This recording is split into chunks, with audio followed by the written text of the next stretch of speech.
Bonjour à toutes et tous, soyez les bienvenus en direct sur notre Web TV officiel V2V en partenariat avec Michelin. Nous sommes ici au Mans sur le circuit Bugatti. Après la chaleur de Navarra, nous sommes ici.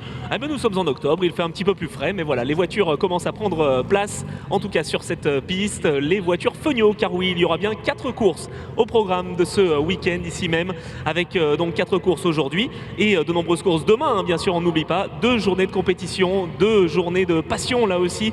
On sait que les commissaires de piste sont déjà prêts, les gens dans les tribunes sont là, les participants également, et vous aussi sur notre Web TV, donc en direct toute la journée. N'hésitez pas à partager vos réactions, à venir, tout simplement prendre du plaisir, regarder ces belles images offertes par la production Stop & Go. Et on aura donc beaucoup de spectacles. Ces voitures de Feugnot qui vont donc prendre place avec une grille complète, véritablement, avec plus de 35 voitures sur cette piste du Mans Bugatti. On peut vous dire que le spectacle devrait normalement être au rendez-vous comme il est de coutume en général. So here we are, welcome here in France for the before last race of the season. So last race in France, of course, in Le Mans for this sixth round of the 2018 VDV series. We'll begin with the Feugnot Cup, and then we'll have the single seaters, 4 races today, a lot of races tomorrow with the historic cars as well. So we have a lot of competition waiting for us. We are ready to offer you a great show. Don't hesitate to share your passion on your website and on our Facebook page, so don't hesitate. And we are live on YouTube as well, so you are used to it. So really, you're welcome here for the 6th round of the VDV Series, la 6e et avant-dernière manche de la saison 2018 des V2V Endurance Series. C'est parti d'ici quelques instants.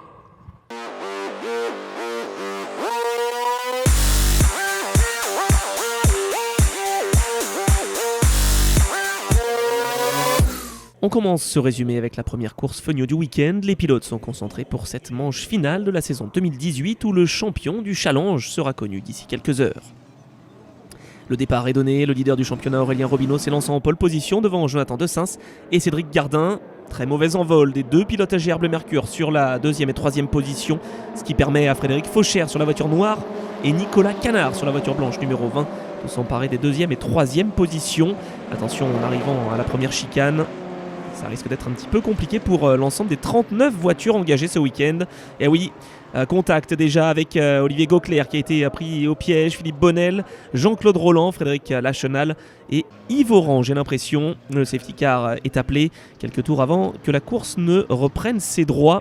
Le drapeau vert est agité, Aurélien Robineau est en tête devant Nicolas Canard, les 2 duettistes pour le championnat qui s'affrontent face à face ici au Mans pour cette grande finale du championnat. Qui va pouvoir s'imposer, Robineau voiture 84 ou Nicolas Canard voiture numéro 20? C'est Nicolas Canard qui prend l'avantage au virage de la Chapelle. Derrière pour la 5e position, Jonathan Dessens voit Patrick Seillet et Cédric Gardin revenir sur lui. Attention à Patrick Seillet sur la voiture numéro 21, il est déchaîné à côté de Jonathan Dessens et il va passer. Il s'empare d'une position, la 5e ici dans cette course. Quelques instants plus tard, ils vont même dépasser Éric Tessier et se battre pour le gain de la 4e position.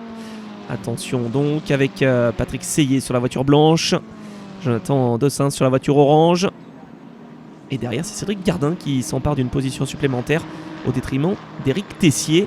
Très beau dépassement de la part de Cédric Gardin sur la voiture numéro 14 qui a connu lui aussi son lot de difficultés. Et quelques boucles plus tard, Patrick Seillet qui est véritablement déchaîné est revenu sur Frédéric Fauchère. Mais attention, il va partir en travers. Et c'est l'abandon, malheureusement, pour Patrick Seillet. Dernier virage en revanche pour Nicolas Canard qui va reprendre des points importants au championnat face à Aurélien Robineau. Rappelons quand même que les 2 moins bons résultats sont enlevés au total des pilotes à la fin du week-end. En tout cas, Patrice Houillet félicite son pilote HMC Racing sur la plus haute marche du podium. Dans cette course, SP05 Canard s'impose devant Robineau et Fauchère. En SP05B, c'est Nicolas Sturm qui s'impose, alors qu'en F5, Tanguy Ide devance Gildas Quinquet, le nouveau venu, et Yann Burguet. Plus disputé que jamais. Ici, vraiment, ce Burguet qui n'est pas là, mais en tout cas, il était présent sur ce podium. Il rate la victoire de peu.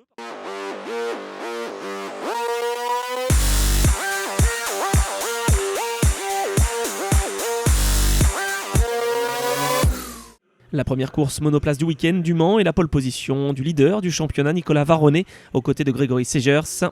Le débutant Brice Morabito part en 3e position, peloton d'une vingtaine de voitures, mais Brice Morabito va caler sur la grille et regardez ce qui va se passer avec Romain Geoffroy qui ne peut l'éviter. Heureusement, les deux hommes vont s'en sortir sans mal, plus de peur que de mal justement ici au Mans. Le restart est donné avec Nicolas Varronnet face à Grégory Segers. C'est vraiment l'affrontement des deux pilotes tout au long de cette saison. Pilote TS Corset d'un côté, la pilote Lamo Racing Car de l'autre. Le français face au pilote argentin. À l'intérieur, ça passe pour Grégory Segers. On bloque les roues pour Nicolas Varronnet. Est-ce que ça va suffire quand même pour Varronnet pour reprendre l'avantage? C'est ce qu'on va voir. Bataille pour la première place, mais derrière, bataille pour la 3e également. On a pu voir entre Nicolas Melin et Augustin Colino. C'est passé pour Nicolas Varronnet qui s'empare donc de la première position. Et Augustin Colino qui va essayer de dépasser Nicolas Melin. Oui, à l'intérieur, superbe affrontement. Le jeune Augustin Colino qui s'empare de la 3e place face à Nicolas Melin. Pilote expérimenté. Attention, Melin qui ne se laisse pas abattre. Augustin Colino à l'extérieur, dans les S bleus, est-ce que ça va passer? Oui, superbe manœuvre, j'ai l'impression que c'est bon pour Augustin Colino, le pilote CD Sport, qui s'empare de la 3e position. Quel affrontement en tout cas ici au Mans. Il faut maintenant tenir, il reste 2 tours. Augustin Colino qui va commettre une petite erreur et il va malheureusement perdre le fruit de sa belle course devant superbe succès pour Nicolas Varronnet. Bien coaché par Sacha Fenestraz, pilote GP3. Et sur le podium, il va donc devancer son adversaire principal au championnat, Grégory Segers. 3e place et premier du gentleman pour Nicolas Melin. Voilà le podium en tout cas. C'est un bon week-end qui commence. Là, il est heureux Nicolas Melin qui s'impose devant son équipier le Breton et Karel Fritsch, le Suisse. On va vous retrouver, messieurs. Deuxième course Fenio sur les 4 au programme et le mauvais départ pour Aurélien Robineau qui laisse ses adversaires, Nicolas Canard et Frédéric Faucher, s'emparer des commandes de la course. Aurélien Robineau vise le titre, il doit marquer de gros points, mais là il est retombé en 8e position de cette course. Attention au premier freinage cette fois-ci, les pilotes vont tenter d'être plus propres que tout à l'heure. Et il n'y a pas de contact justement. Dans le peloton, Aurélien Robineau essaie de remonter. Et un petit peu plus loin, regardez-moi ça, énormément de bagarres, 39 voitures engagées, on le rappelle. C'est vraiment exceptionnel ce plateau ici pour cette finale. Attention à l'attaque devant de Jonathan Dessens face à Frédéric Faucher. Oh, ça va peut-être passer. Ouais, Frédéric Faucher qui doit laisser l'avantage à Jonathan Dessens. Oh, regardez l'image du week-end, décidément. Le sauvetage incroyable de la part de Frédéric Faucher. Alors que Oswald Triboulet s'empare d'une place supplémentaire sur Cyril Léger. Au virage du raccordement. La bataille à tous les étages, véritablement. Oh, attention, le leader qui part à la faute alors que la pluie commence à tomber. Et c'est pas le seul à partir en travers. Patrick Seyé également. Attention à Xavier Cousin. Et je crois que Yves Oran s'est fait piéger également. Drapeau rouge et victoire donc en F5 pour Yann Burguet. En SP05 en revanche, le succès revient à Nicolas Canard devant Frédéric Faucher et Jonathan Dessens. Alors qu'en catégorie B, Emmanuel Champier de Ribes s'impose devant Xavier Cousin et Cyril Léger.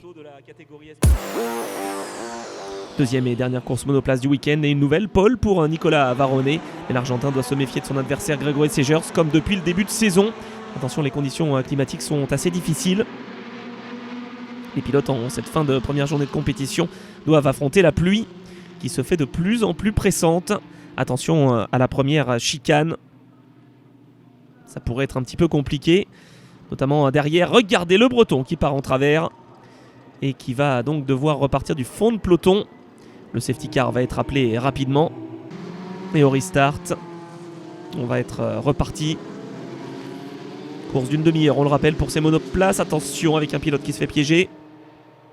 Et devant, c'est Augustin Colino qui va partir en travers et qui va rester bloqué malheureusement pour le pilote CD Sport. Week-end compliqué après une superbe première course. Après un mauvais départ, Nicolas Varronnet remonte. Et les pilotes continuent eux de se faire piéger. C'est le cas notamment de Thierry Malhomme. Le safety car qui va faire une nouvelle apparition. La pluie qui redouble d'intensité. C'est reparti avec un festival de dépassement décidément. Nicolas Melin qui se voit affronter ses adversaires. On a également Nicolas Pironneau qui est là. Qui tente de faire l'intérieur sur un autre de ses adversaires, le pilote AGR Bleu Mercure. Attention avec Nicolas Melin qui se fait piéger. Festival de dépassement et de figure libre, décidément. Le leader gentleman, Nicolas Melin, s'est fait piéger. Et nouvelle petite erreur pour Thierry Malhomme. Sortie de route définitive, alors que le Suédois Edward Jonasson, qu'on n'a pas trop vu, aura su passer au travers de toutes les embûches pour s'imposer brillamment devant Grégory Segers et Nicolas Varronnet. Superbe épreuve, superbe lutte en tête et superbe victoire pour Edward Jonasson.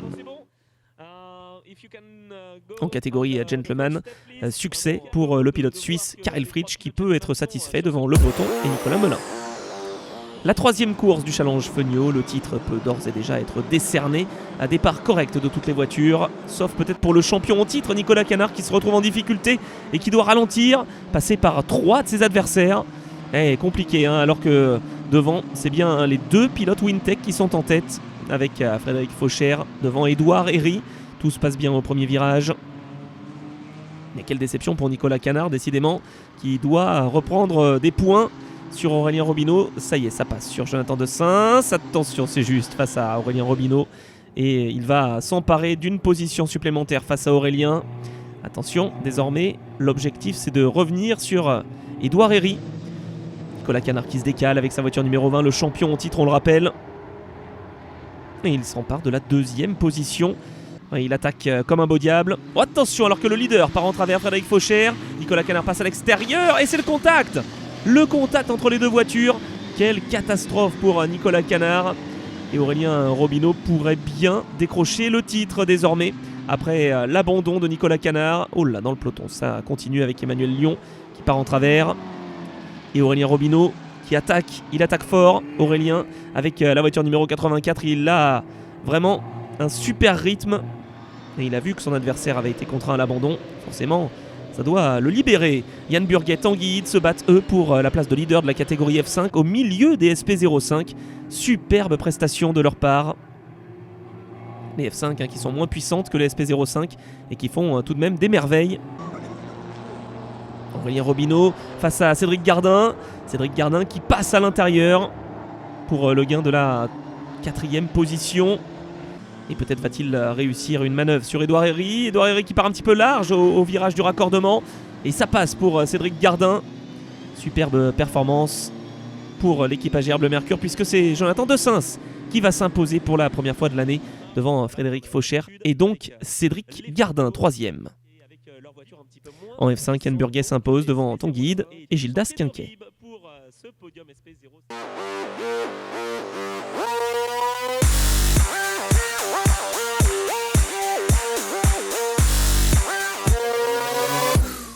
Conditions climatiques très difficiles pour les concurrents des véhicules historiques dans cette première course du week-end. 2 sont au programme.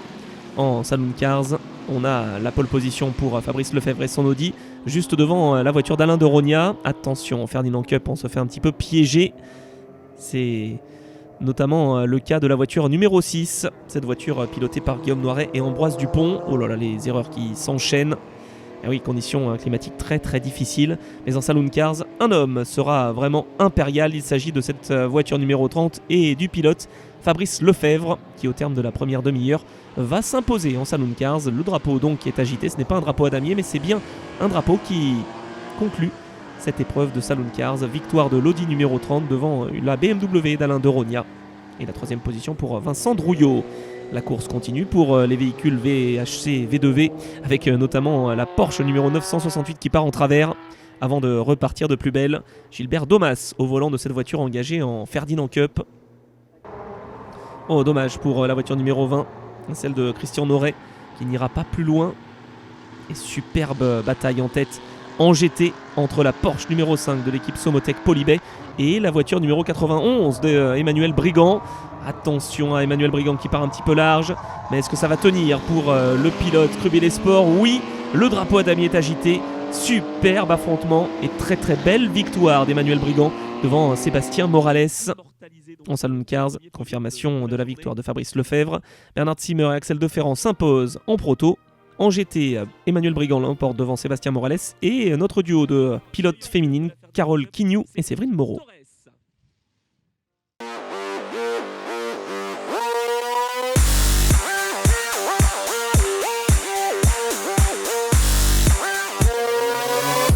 course d'endurance GT Tourisme LMP3 PFV d'une durée de 4 heures à suivre sur ce circuit Bugatti du Mans. Une première ligne 100% DB Autosport alors que la lutte au championnat concerne 3 équipages. Inter-Europol Compétition, voiture numéro 22, Wimmerwerk Motorsport, voiture numéro 26 et le Graf, voiture numéro 77. En GT et Ferrari pourrait faire un pas décisif vers le titre avec la numéro 1 de chez Visium. Attention également au Manceau dans la voiture numéro 72 de chez TFT. Il va y avoir du sport comme l'on dit. Au départ, un très bon envol de la voiture numéro 20 pilotée par Christopher Brenier. C'est la voiture numéro 21 qui avait signé la pole position avec l'équipage composé de Mathias Bech, Daniel Bassora et Jean-Yves Périssel. Mais c'est donc au premier virage la voiture numéro 20 qui s'élance en tête. Attention à l'attaque de Nicolas Melin sur la voiture de chez CD Sport, la numéro 30, qui s'empare des commandes de cette course. Derrière, le tête-à-queue pour la voiture numéro 69 du Monza Garage avec James Winslow qui a tenté d'éviter un de ses concurrents. Il a préféré partir à la faute et pouvoir peut-être réattaquer et remonter dans le peloton. Un peloton de 20 voitures ici en LMP3 PFV et GT dans cette épreuve du Mans, l'avant-dernière de la saison. Attention à Daniel Bassora qui se voit menacé désormais par la voiture numéro 39 du Graf, celle pilotée par Emilien Card. Il nous fait un super début de course. Voilà, attention à Nicolas Melin face à Pontus Fredriksson. Nicolas Melin qui est un peu sur des œufs et qui va peut-être voir passer Pontus Fredriksson assez rapidement. Les champions en titre, l'Inter-Europol Compétition, voiture numéro 22, qui s'empare de la première place après quelques minutes de course. Mais attention, il y a encore les passages obligatoires par la voie des stands à effectuer. Emilien Card, on l'a dit, est en train d'effectuer un superbe relais. Il est allé chercher un petit peu large ici au virage du raccordement, mais c'est passé sur Daniel Bassora. Alors que la Renault RS01 numéro 16 tient bien son rang. Première en PFV et très bien installée dans le peloton des LMP3. Tête à queue pour la voiture numéro 5 et premier safety car. Forcément les conditions sont un peu piégeuses. La voiture numéro 5 du Nefis by Speed Factory, pilotée par Miguel Abello, va pouvoir repartir. Le drapeau vert est agité. Et on va suivre donc les prestations des différents concurrents, notamment la voiture de chez CD Sport face à la voiture engagée par l'équipe Graf. Et ça va passer pour Emilien Card pour le gain de la première position face à Nicolas Melin. Superbe affrontement en tête et superbe retour de la part de James Winslow avec la voiture numéro 69 du Monza Garage qui va s'emparer de la deuxième position. Rappelons-le, à l'issue du premier tour, il était dernier. Attention également à la voiture du Wimmerwerk Motorsport, cette voiture numéro 26 qui se fait un petit peu écarter par la Renault RS01. Et le tête à queue pour la voiture du Graf, la numéro 77, placée en deuxième position au championnat avant d'arriver ici au Mans. Les erreurs qui s'enchaînent avec la voiture numéro 21 de Daniel Bassora qui part en travers. Dommage pour les polemen. Et ici, la lutte fait rage pour le gain d'une position dans le top 5 entre la voiture numéro 22 et la voiture numéro 26, les deux duettistes du championnat, 2 des 3 en tout cas. Le drapeau jaune a été sorti rapidement pour évacuer une des voitures en difficulté. Et c'est reparti. Le drapeau vert est agité. Course de 4 heures, on vous l'a dit, pour cette épreuve GT Tourisme LMP3 PFV. Et à l'extérieur, regardez l'attaque de la voiture numéro 95 du Team Virage qui doit tout faire pour résister au retour de la voiture du Monza Garage. Un affrontement en piste, mais également dans les stands. Les mécaniciens sont à pied d'œuvre chez Graf ici pour changer les pneumatiques. Et nouvelle erreur pour la voiture numéro 5 du Nefis by Speed Factory. Il s'en sort bien, le pilote de cette voiture. Il s'agit de Jesus Foster. Les arrêts au stand qui continuent avec Mathias Bech qui va prendre le volant de cette voiture numéro 21. Une voiture engagée par l'équipe DB Autosport. Chez Team Virage, on s'arrête également. Oh, et attention, le tête à queue pour la voiture numéro 87. Voiture engagée en PFV, la solution F. Je crois que c'est Gérald Fort qui était au volant.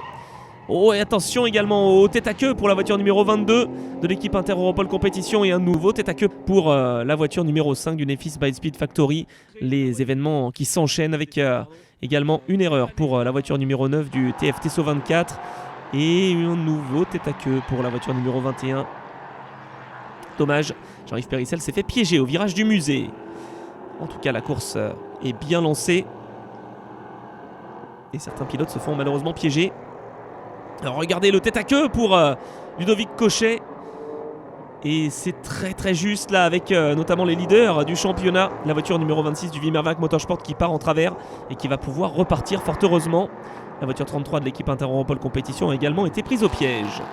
Le safety car va donc être déployé pour enlever cette voiture PFV et ça va repartir avec, attention, la petite erreur pour Takuma Aoki. Et ici un contact entre la voiture numéro 69 de John Corbett et la voiture numéro 22 de Jakub Swinkowski. 40 secondes de pénalité vont être données à la voiture numéro 22 et ces 40 secondes auront des conséquences au classement, on vous le dira plus tard. Attaque entre la voiture numéro 72 et la voiture numéro 33. Ça passe pour la voiture de l'équipe Inter-Europol Compétition qui à ce moment-là plaçait ces deux voitures en tête de course. La Renault RS01 numéro 16 de Patrick Saraï qui part en travers au virage de la Chapelle. Et l'affrontement qui continue pour le gain de la deuxième position entre la voiture numéro 33 et la voiture numéro 72. C'est très très serré dans ce peloton. Attention à la voiture numéro 33 pilotée par Moritz Müller-Crépon. Et dans les derniers instants, eh bien, c'est finalement la voiture numéro 72 qui va s'emparer de la deuxième place. Car Moritz Müller-Crépon va être victime d'une crevaison à l'arrière droit. On est content chez les Monceaux. L'équipe TFT SO 24 qui voit cette Ligier numéro 33 devoir repasser par la voie des stands et perdre tout espoir au classement. Il y en a un autre qui perd tout espoir. Antoine Robert est parti à la faute dans le dernier virage et cette voiture numéro 20 qui était pourtant sur la première ligne va taper le mur et renoncer. Le drapeau à damier est agité sur la voiture numéro 22 de l'équipe Inter-Europol Compétition, mais la joie de Martin Lippe et de toute son équipe va être de courte durée puisque finalement c'est l'équipe TFT SO 24 de Maxime Robin, Arnold Robin et Philippe Payot qui vont devancer la voiture numéro 22 de l'équipe Inter-Europol Compétition à la suite de la pénalité infligée. Troisième place pour le team Virage. En PFV, victoire pour Eric Van de Viver et Stéphane Pourquier, alors qu'en catégorie GT, c'est l'équipe Visium qui va triompher avec Jean-Paul Pagny, Jean-Bernard Bouvet et Thierry Perrier. En catégorie prestige, belle troisième position de la filière, Frédéric Sausset avec la voiture numéro 84. Victoire en revanche pour le team Virage, la voiture numéro 94 avec Jackson Cowett et ses équipiers Philippe Valenza et Nicolas Silva.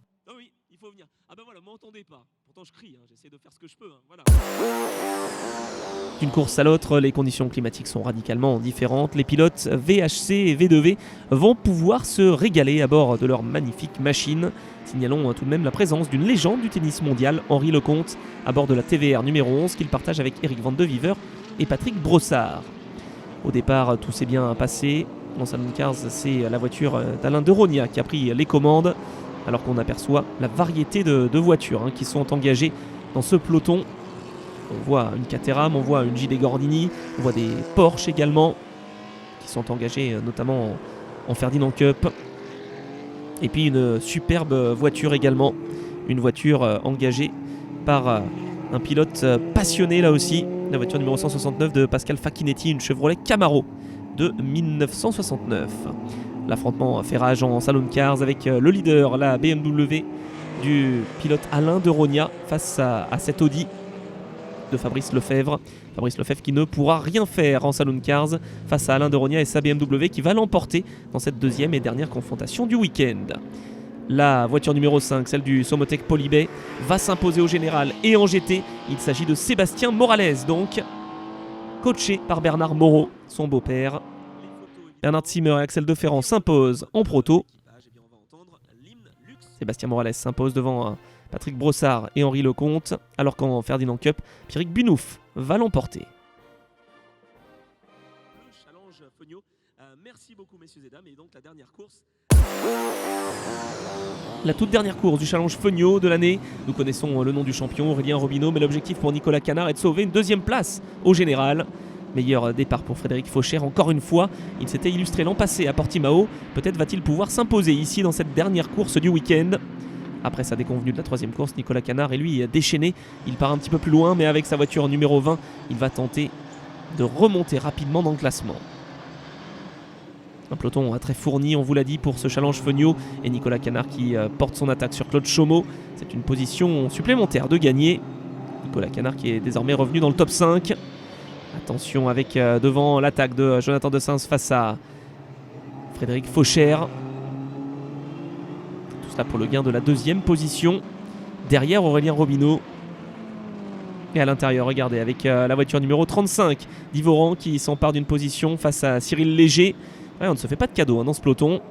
Les retardataires qui laissent passer de façon assez fair-play le leader, Aurélien Robineau. le champion 2018 qui pourrait bien conclure son année sur une victoire.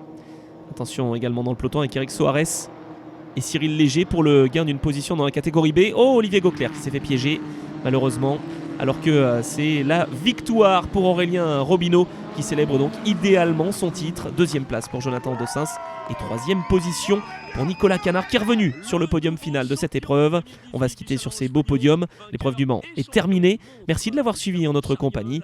Prochain rendez-vous début novembre sur le circuit d'Estoril pour la toute dernière manche de la saison 2018 des V2V Endurance Series. Nos photographes de l'équipe V2V sur